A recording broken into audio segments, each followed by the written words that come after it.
Alright guys, in this video, what I want to do is I want to show you how to build a function that can take any amount of arguments. So before, what we did is we built a function and we'll say that it was adding two numbers together. Well, we can have it add like one number, two numbers. However, that can get kind of cumbersome, and say that we're making, I don't know, like a calculator. Well, we don't know if the user is gonna try to add two numbers or 100 numbers or 1,000 numbers together, so we don't know how many arguments to have until now. We can actually have a flexible amount of arguments by adding the asterisk sign and then the keyword, which is pretty much just like a normal variable like before. So what the asterisk does right here is it's pretty much saying we're going to be taking a bunch of arguments, but we don't know how many yet. So store them in this variable, however many they are. So then we can loop through them. And another thing I want to point out, you're going to see this args keyword a lot, and you can actually name this anything you want. You can name it tuna for, your program doesn't care. However, the reason that you see this a lot is just because it's common practice among Python programmers to always name the flexible argument parameter args. So again, it doesn't have to be named that, even though you're going to be seeing it. So now we have either one number or 100 numbers, however many, stored in args.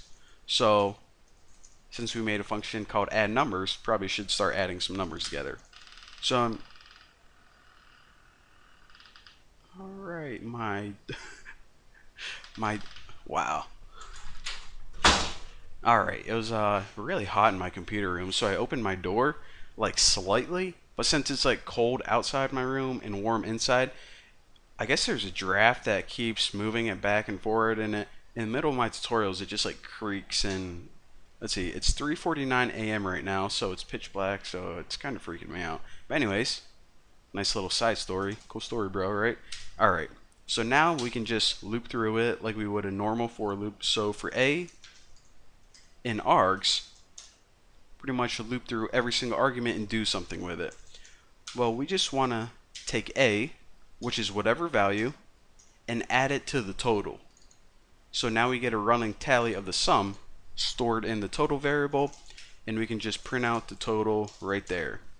So now we can just do it for, we can even do it for one number, like 3, and it just adds 3 to, oh, great, now I got the freaking hiccups.